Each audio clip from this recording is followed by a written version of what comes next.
She's so wobbly. Sean Whaley is furious. She's upset. But 100%. Oh, welcome on in, everyone, to a brand new edition of Axe Kick Picks, episode 146. Today is October the 13th, 2024. And Joe, we got NFL football on Sunday morning, kid. How the fuck you doing? Yeah, I love waking up to football or fights or anytime we get kind of off regularly scheduled programming. I just enjoy it to the fullest extent. So, yeah, I'm ready and locked and loaded for today. And what football? It's Mets playoff baseball today. Exactly. Game one tonight, baby, in Dodger Stadium. And the ghost, Kodai Senga, is coming for you. But enough about that. This is an MMA show. We had an amazing weekend for the crew. For just watching fights in general. UFC Vegas 98, down goes Tatsuro Taira.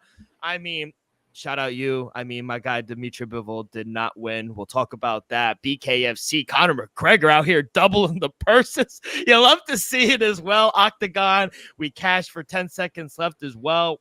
Last week here, on the 15th, Tuesday, last week of Dana White Contender Series, Joey will have picks for all five. Trying to go for 3 straight weeks for 5-0. We got some breaking news at the little end towards the end of the show. And we do have 10 seconds left. I know we've taken a break on Sundays with no 10 seconds left, but we do have some picks towards the end of the show. But, Joe, we will start in UFC Vegas 98, the fight of the night. I thought it was clear fight of the night. And Raw Dog Royval got the split decision. I thought he did win, to be honest. Even though I had Tatsuro Taira, I thought Royval had it on the feet. It looked like he had the more impactful punches. And on the ground, he was reversing. He was holding his own with Tatsuro Taira as well. So I thought he did enough. Class act after the words he said. I thought I was going to run him through. He goes, but anytime you're in Colorado, come train. I know you're going to be a champion one day. And you know, we'll see, because I think his title hopes are going to be on pause. We'll talk about that in a little, but he has to be next, right? Eventually after this title fight. Yeah, dude, absolutely. I mean, wow. Brandon Royval's the man, you know. Tatsuro Taira, dude, I had something to say, but I don't want to leak any information going forward. But I've got something that might be sooner than Taira getting to the belt. So seeing him have those dominant positions, just not being able to execute, it just shows just exactly why Brandon Royval lives up to his nickname, Raw Dog, man. He's a dog in there, dude. He's fun to watch, man. And I was fearful for Taira. It was going to be the exchanges on the feet, and if he's up to that level yet. And he's just a little behind. He was just a little step behind and where Royval was heading. And man, just the grappling, not being relentless, not giving up the positions and not giving into any submissions that, Taira, when he found, I think around the 3rd and 4th round, just not giving into those positions, and then, storm in the 5th. So it was impressive, and it just shows how high level the flyweight division is. This division needs to stick around for a while because, we got a lot of interesting storylines to come. Now, for Tatsuro Taira, he was visibly upset. First professional loss. Obviously, he thought he did enough to win. I agree. I thought he was a step behind the feet. He wasn't as quick. I don't think he had the power necessarily of Raw Dog. And also, I think he started to wear out after the 3rd, 4th round as well. I thought the cardio was an issue. Definitely not for Royval. I mean, obviously, he trains up there in elevation. Even towards the Rocky Mountains, he's a little closer to 7,000 feet elevation as well. So he was never gassed out. I thought that was a problem. Moving forward, we have to see better striking performance, because he was kind of walking forward, Taira, that is, with his hands down, just eating those punches. I'm like, bro, you got to put your hands up at a certain point. Yeah. It was a little painful to see. But yeah, you did see improvements in his own striking, just trying to set up what he can do and where he's at, So I still think the future's bright for him. It could have ended on the ground. There was a lot of places where he could have executed and just found a way to victory. But we see it a lot of times with these guys where they're very stylistically heavy towards one way or the other, whether it's, on the feet with kickboxing or Muay Thai, or if it's like this with wrestling and jiu-jitsu, that they kind of lack in other areas. So we got to see some improvement. Maybe this was the best for his career, seeing the top guy, getting this test. You learn a lot more from a loss than you do from a win. But like I said, I did see moments, but as you said, in the overall game, there's a lot more to improve. 100%. I think he's going to learn a lot from this loss moving forward. No pun intended. What do you see next for Taisura Taira? Maybe a Kai Kara France? Because I do think he's still in that top 5 where he needs a big fight. And I think, he's not far removed from title contention still. No, not at all. I mean, damn, dude, I think he might need to just take a kind of a step back. I mean, fighting the number 1 dude, right? And now, you're asking for another top 10 opponent. I don't know. Maybe it'd be in the top 10 to 15. Maybe one of those guys. I don't know if any of the fighters are trying to be looking up to try to take his spot. Should he fight one of those guys? How about a Steve Ursay looking for a bounce back fight? Though, you don't want to continue. I know it's going to be high level, and you should, out of the frying pan into the fire, get fed to the wolves type deal and see what this kid's made of. But I don't know. I just feel like there's a star in there, and I thought if he came out victorious, there would have been a storyline to go. As now Brandon Royval seems to be the number 1 title challenger for him again, unless other fighters can make a case for themselves. Let's go to the co-main event. Split decision, but it was always the Iron Turtle, baby. It was always him, Jung Young Park. It was coming in, brother. My guy from the island, Brad Tavares, he put on a hell of a performance, especially in round 1. Always does. And I thought that was a hell of a test that Jung Young Park passed. I thought he won rounds 2 and 3. I thought round 3 was up to debate, but I thought that late takedown sealed it for him. I scored rounds 2 and 3 for the Iron Turtle. Brad Tavares definitely won round 1. I thought that was clear. Yeah. But big win, and he asked for a ranked opponent, but if not, he wants a money fight. Who would be a money fight who's not a ranked opponent? No, I'm just I don't know. But no, I mean, I could see him, it's the who's who in the top 15, man, of that weight class. So, I mean, maybe he needs one more fight before getting a top 15 ranked opponent. I don't know if he'll get his wishes, but yes, passing the Brad Tavares test means a lot in the middleweight division. I mean, I saw those. He had some of his family from South Korea in the stands. I mean, we need to print those Iron Turtle shirts, kid. I need one every week. Iron Turtle is on the card. I gotta fucking wear it and rep them. Axe Kick Picks X Iron Turtle, baby. Exactly, baby. Let's print the shirts now. But yeah, big win for the Iron Turtle against a very game Brad Tavares. Let's go to Chinny and Chikwanu. Big win, unanimous decision over Jared Gordon. Jared Gordon's no slouch. No, I didn't expect it to go all 3 rounds. I definitely thought he won 2 of the 3 rounds, but Jared Gordon put up a pretty good fight, I thought. Yeah, missing the weight. We were supposed to have this fight scheduled prior, right? I believe, and now we got rescheduled towards this. So it's unfortunate to see the weight miss and maybe not coming into the best camp. We don't know what happened behind the scenes. So just unfortunate to see the the performance on Jared Gordon's part, because we seen him down in South Carolina being more capable at ex-MMA. But Chidi and Njokuani, Anthony Njokuani's brother, he always brings it. And I was calling for the first round knockout, but like I said, I thought it was a dominant performance, really good in the clinch. What a knockout in round 2 by Grant Dawson. And honestly, the promo was the best thing. Outside of that, the promo with his wife, put his hands on the face. I thought that was good. But I thought it was a really good bounce back performance by Grant Dawson, showing his power too. Yeah, man. I doubted him.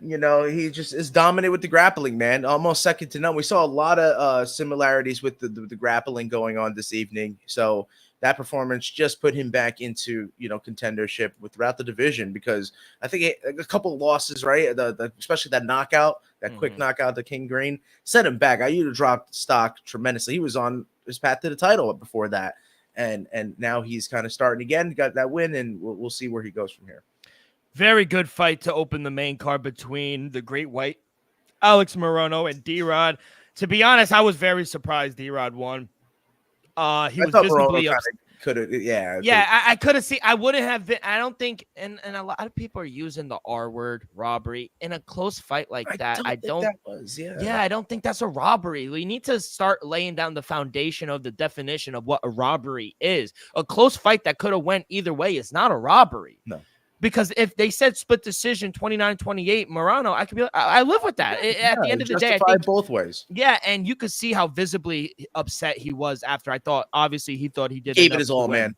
That was a dog fight, bro. And D-Rob brought it early as he normally does, and it took him a while to figure out Alex Morono, though. Yeah, but Morono just puts it together towards the end of the fight. So you just see like these two guys just solving each other out, and then boom, you got a war of attrition on your hands, and that's what you get. Every time Alex Morono fights, it's entertaining, and that's why the UFC loves D-Rob, because after that loss to Ian Garrett we saw in Charlotte, man, you saw his career go a lot further down, but man, now he's got this win on his belt. That's good for him and going forward in his career. Outside of that, pretty decent prelims. CJ Varaga, he winded up losing, getting knocked out. That dude is serious, bro. Uzbekistan, yeah, bro. Got one. He's absolutely serious, and that's what I was meaning with the grappling, man. Pat Sabatini before that, man. His JSP, you're man. But nah, dude, let's not discredit Pat Sabatini, bro. I'm telling you. But JSP, that jiu-jitsu is something else. It is, but how many times have we seen Pat Sabatini just get exposed? That's my thing. Only a handful of times. Yeah, and Jonathan Pierce, I think I just thought very highly of. I thought he would go out I there did as well. I thought the skills that he possessed would match up well with Pat Sabatini and would be able to kind of initiate his game with the stand-up. But, man, when you let it go to the ground like that and not able to defend a takedown, you're in for a world of hurt. Big knockout for Junior Tafa. He gets the knockout. Our boy Garimbo, he gets the unanimous decision over Nico Price as well. Clayton Carpenter, performance of the night, get your submission win in round 2 to start the night. I thought that was from. Where's Clayton Carpenter from, man? From the United States. Fighting out of Phoenix, Arizona. MMA Lab. MMA Lab killers, man. Barra Batista, a controversial win, but, Sean O'Malley and the whole crew. I don't know. That was a robbery, but we'll see. But other than that, I thought it was a really good card overall. I do go 3-1. I hit on all 3 of my plays, and then Tesuta Taira winded up screwing that up. But 3-1 on the night was a really good night for me. Joe, how did you do? I think percentage-wise you carried. I went 5-3, a little bit of a letdown overall, and I did not hit a parlay for you in the UFC. All right, well, let's go to boxing because that is what you did hit. Artur Beterbiev, what a fight. He beats Dmitry Bivol by majority decision to win the undisputed WBA, WBC, IBF, and WBO light heavyweight world titles. It was an astonishing fight. I didn't see it live. I went back. I watched it. I don't know if, again, we'll talk about robbery. I don't know if it was robbery. I thought it was close. I thought some of the scorecards were kind of wild, if I'm being honest. 116 to 112. That was crazy. I don't see that, Joe. I mean, obviously I had Dmitry Bivol, but I agreed. I hate to say it. I agreed more with the 115 scorecard than the other two going for Beterbiev. I saw a draw. That's what I initially before, because obviously I knew the outcome, but when I hate to say that because we hate this not having parity in boxing and not just deciding a victor. And so, Artur Beterbiev getting that win is good for his career and it may be good for boxing, but is it, you know what I mean? Like he could have drew that fight. Bivol won some rounds early on and especially late as well. I know Beterbiev won maybe the last round, But my thing, Joe, real quick, and I hate to interrupt, but Artur Beterbiev's corner went into the last round saying you need a knockout. How do you go into a round saying you need a knockout and then win on scorecards that like that? That's what I don't get. Corner, you're exactly right, man. Even a corner was very frantic on that. And at one point, if you remember, during the middle part of the round where they were translating him, they were saying you're unbeatable. Nobody could stop you. He can. So exactly, you have the contrast of how the corner was reacting towards Beterbiev during the fight. Very disappointing. I thought it was a very close fight. Robbery, I wouldn't say it's a robbery. No scorecards for Bivol. I thought one would have at least gone towards his way. But majority decision, I mean, Beterbiev in the, on the paper has kind of left no doubt. Not getting a scorecard for Bivol, winning like this, and now unifying all the belts, man. He's the undisputed light heavyweight world title. WBA lost 100% KO, so my pick did not work out, but I did get him correct on the money line. You only give 4 rounds to Artur Dmitry Bivol. I think that's a joke because you even agree. Obviously, you had Artur Beterbiev, but to only give him 4 rounds, I think that's a joke. I think Eddie Hearn is right in saying it was just a shit job by the judges. I mean, it's a joke at the end of the day. I mean, close fights can't be robberies. That is a fact. Yeah, it was kind of weird though. I could see it if a judge maybe had looked away. It was kind of like, Beterbiev maybe won the first, and then you have Bivol maybe in the next couple, and then Beterbiev in the middle of the fight won, I think, some consecutive rounds, maybe up to 4 consecutive rounds, and then you have him win the final round, and that's 6 right there: the first, the last, and the 4 in the middle, and then the other 6 in those little parts of the fight. Bivol could have stole those rounds. So, I mean, it was a very entertaining fight. The lead up to it was a little long, a little disappointing because, man, watching all the other fights kind of move, I was happy and thinking that we were going to get this because we should have had this fight card a while back, and we finally get it now, and we have a halftime show that literally lasted an hour. So I was disappointed outside of all that, but the fight was definitely worth the wait. Real quick, there needs to be, I don't know the correct word, but there needs to be a stand or maybe something to hold these judges accountable, because the 116 and 112 is not acceptable. That judge should never judge again. I think that's pretty fair to say. He's biased towards power. A lot of the times he was rocking him with some of the significant strikes that, Beterbiev was landing. It could have been something towards the bias of the judge, saying that he likes power a little more. That's why I was surprised to not have a judge that maybe had an Olympic background and maybe was looking at Bivol just using the ring to his advantage, being an undersized guy and absolutely lacking the power. So a little disappointment throughout the judging, but I mean, we really can't take away from Beterbiev's performance. I don't think he's necessarily fought this high level of a competition. Like, Bivol is like, I think if you look at the resume, there's a reason why he had the 100% knockout mark. Being a little biased towards because I like Beterbiev a lot, but man, Bivol is so talented, such a good boxer, dude. For him to get this win, it means so much. And that's why you can argue now with the majority scorecard decision. Is he up there at 1? I don't know if he's up there at 1. Maybe he comes in at 4. Maybe, honestly, getting that win locks him in at the 4 spot for the pound for pound. Crazy, bizarre ending for the Ben Whitaker going over the ropes. I thought that was crazy. Him leaving in a wheelchair. Tagged up, getting pieced up a bit. Maybe that's what it was. Maybe it was a cop-out method because he's an undefeated guy. Yeah, man. I mean, it was unexpected, but Liam Cameron was catching him, and then he had a rib injury and stuff. But like we said, if you don't know by now, when Scott Nicholson fights, it's going to be a unanimous decision victory, and that's what we saw there. And there was a bunch of knockouts in between that and the main fight. I mean, Eddie Hearn's team really performed here over Frank Warren's Queenberry, over Raven Chapman. Unanimous decision. She was flawless against Scott Nicholson. We'll see what happens next, because Amanda Serrano keeps ducking her. She doesn't want to fight Scott Nicholson. Chris Eubanks Jr., he gets a nice knockout. You had him with Conor Benn, obviously clashing in the middle of the ring afterwards. We'll see if we get that fight. But is that the fight you want to see next? I don't really care for it too much. I'll be completely honest with you. I'm really impartial to that fight.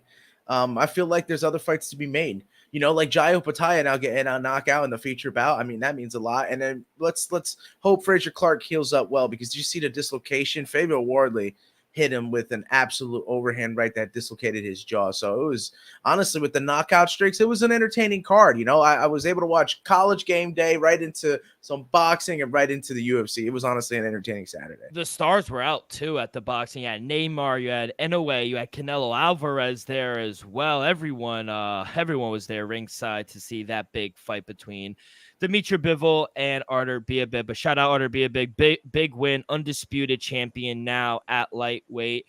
Joe, how did you do overall? I went 1-1. Scott Nicholson hit. Outside of that, main event loss for me. Yeah, I hit the money line on Beterbiev, but we went 2-1 in boxing, and yet again, I did not hit the parlay for us. I missed that, So we're 0-2 for parlays. I think this is the first weekend that I didn't hit parlays for you guys in quite a while, because even in BKFC, that was also going on while college football was going on, and boxing was going on.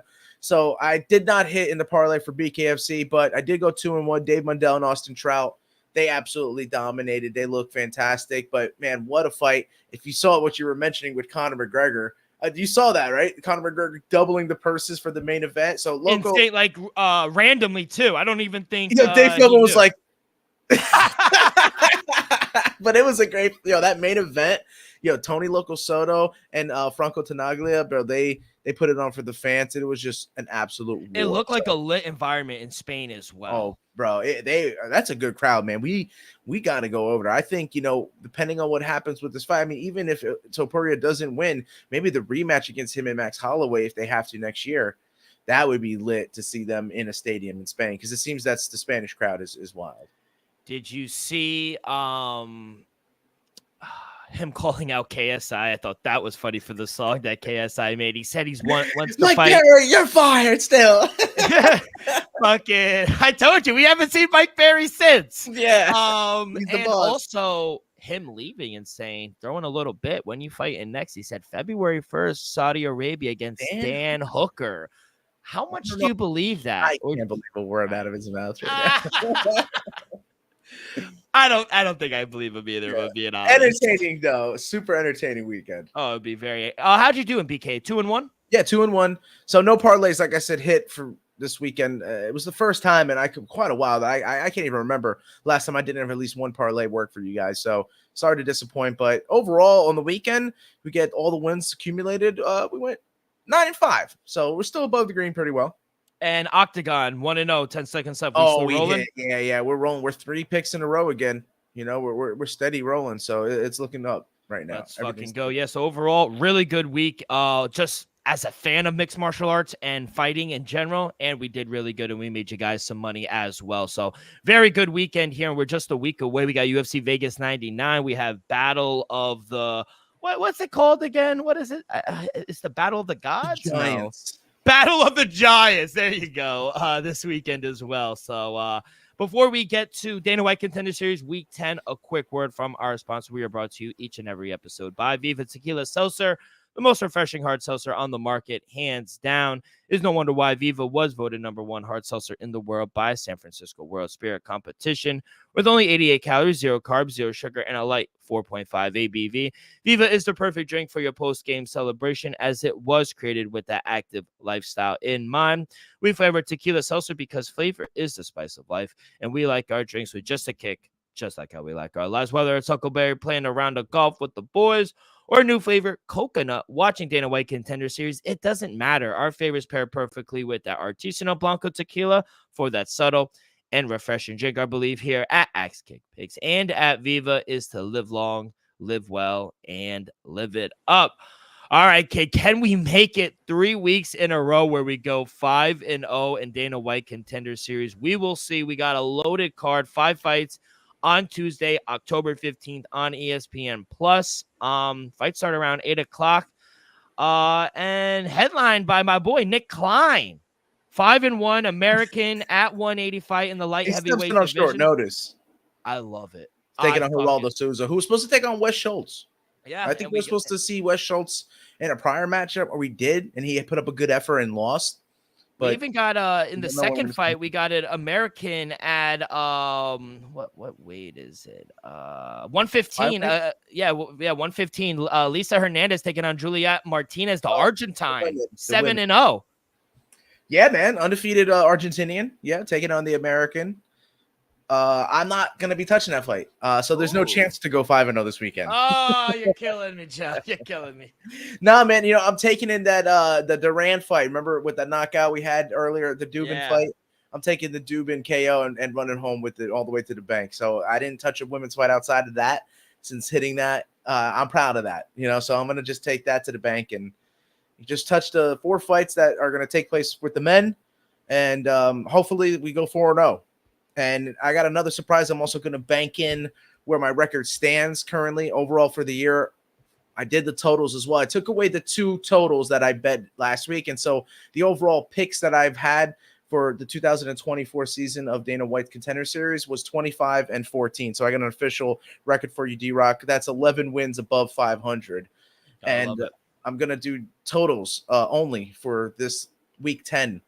This. Yeah, I'm only going to do totals, and we're 2-0 in totals right now. So let's go ahead and make it 4-0. So we'll get a total of 6-0.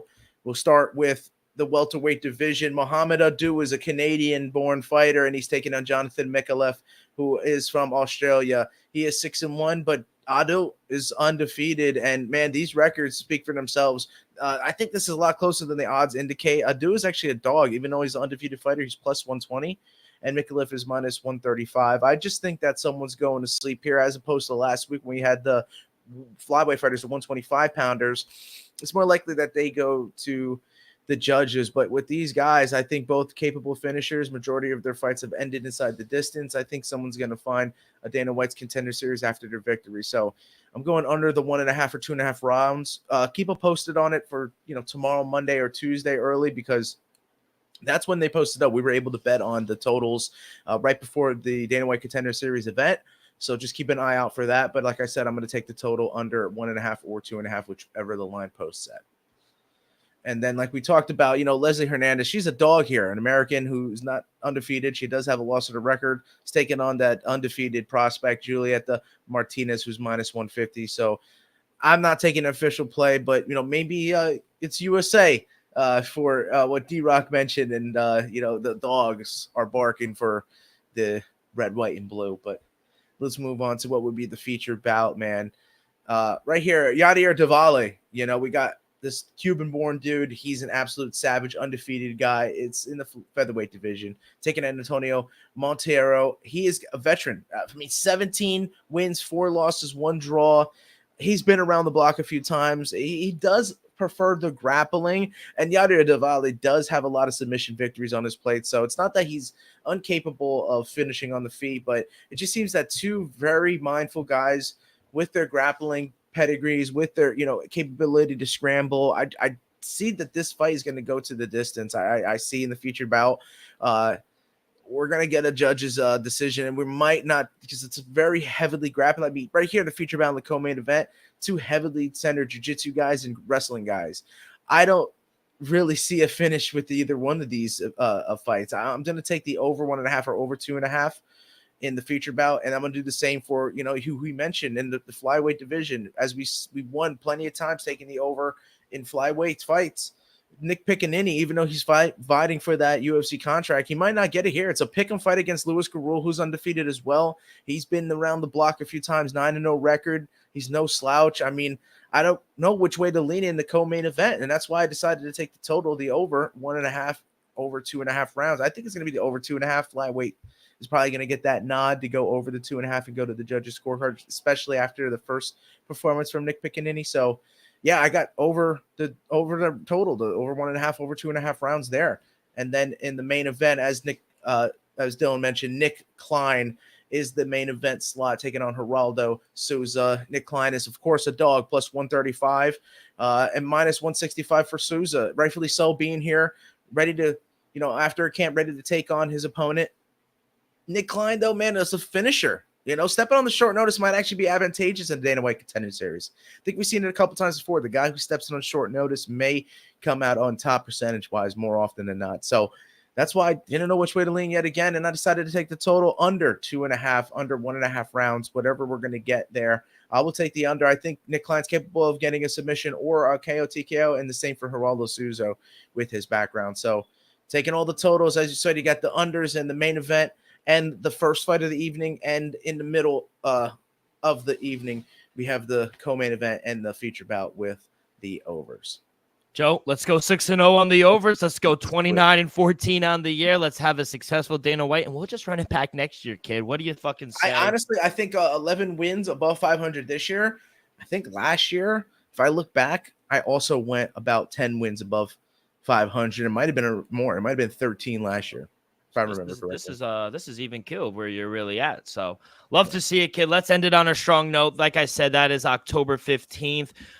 Tuesday night, 8 o'clock on ESPN Plus. So catch it. It's the last week of Dana White Contender Series, Week 10. Before we get to 10 seconds left, per the broadcast last night, I don't know if you caught this, Chris Barnett replaces Justin Tafa to face Kenny Njoku, UFC 308 in Abu Dhabi on October 26th. Let's face it, he needs a crowd anyway, Chris Barnett, right? Yeah. Yeah, there's no other way to let this dude fight but have a crowd. And it's going to be heavyweight? I don't think so. So wait, Chris Barnett, we haven't seen him all this time. He's cutting down to 205? Yeah, for Chris Barnett. Or for Kenny Njoku, yeah. No, Kenny Njoku fights at 205. Yeah, so Chris Barnett is going down to 205. 205. Wow. Love it. Interesting to see that, yeah. Yeah, I love it. But yeah, I think he needs a crowd. I think it's much better. And then we got the breaking news about, about 2 hours before the fights happened last night. UFC 310 headline by... Remember the name Bilal Muhammad taking Savage. on Shavkat Rakhmonov in the main event.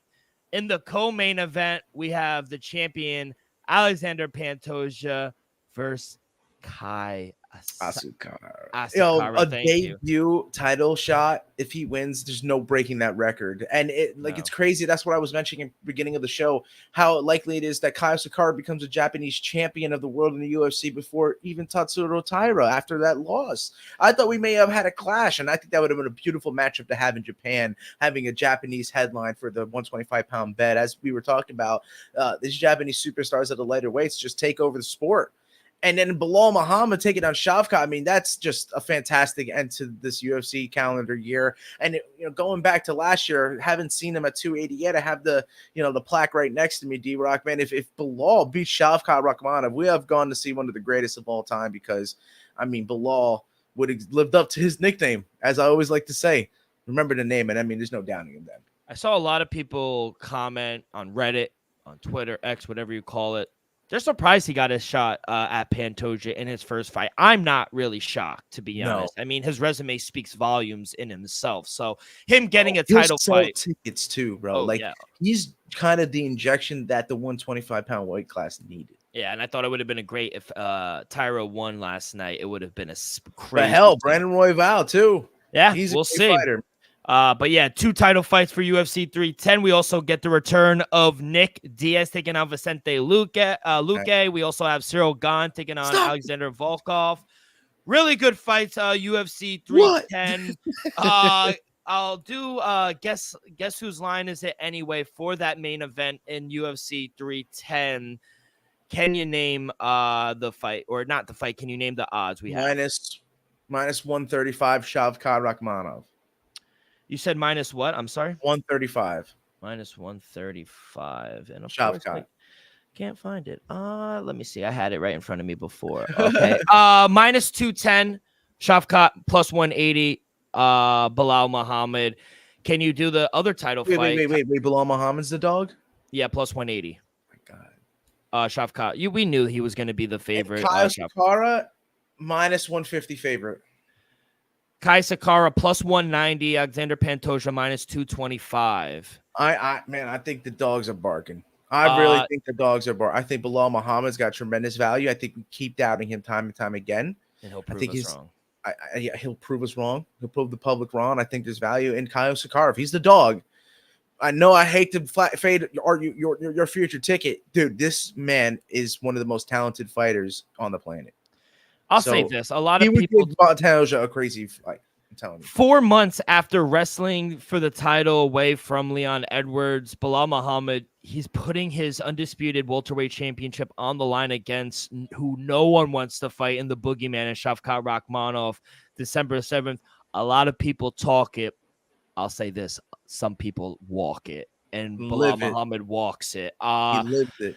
And the biggest favorite is Vicente Luque. He's minus 600. Nick Diaz is plus 450. After that, Jacqueline Buckley, we practically gave up. Let's hopefully Nick Diaz comes in motivated and in shape, and give him a run for his money. Can't wait. Last card on the year, but 10 seconds left, Joe. We are going back to Japan for, I guess, tomorrow or tonight, 4 a.m. tonight in Tokyo, Japan for the WBC World. If you want to stay up, if you want to go to bed early, yeah, exactly right. For the WBC World Bantamweight title. Yeah, Junto Nakatani, an argument for pound-of-pound ranking. He's taking on a very game, Thailand's own Tasana Salapat. And, he's game. Widely veteran, probably fought in Muay Thai. Been there, done that. I mean, it's hard to finish Thai fighters, dude. He's favorited, Junto Nakatani, to get this knockout. It's like minus 550, I think, or something along those lines. He is a minus 3,000 favorite on the odds here right now. But to discredit this guy who's 76-1 throughout his pro boxing career, who's probably have a tremendous Muay Thai career, who's probably have over 200, 300 fights throughout his career, Tasana Salvan might not get finished in this. And I think a sleeper bet that I can get you some value is taking Junto Nakatani via decision here at plus 550. I think that's tremendous value. And he continues winning ways. He's won via decision in the past 5 fights, Junto Nakatani. So he's no stranger to the distance. And at the lighter weight class, it's always probable, as more so than the heavyweight. So I think that's a great bet for you guys. I think it's something very sneaky, and we hope to go 4-0 and continue to streak at 10 seconds left. Love it. Joe, good luck tonight. Good luck, Dana White Contender Series. Let's close the week out strong. On a last note before we go, 5 minutes ago, the Diamond just tweeted, we knew he was back. Fight news coming soon. We knew he had one more in him. Fucking go, kid. Any last words before we get up out of here? Let's go, Mets. Couldn't have ended better. Let's go, Mets. See you on Monday.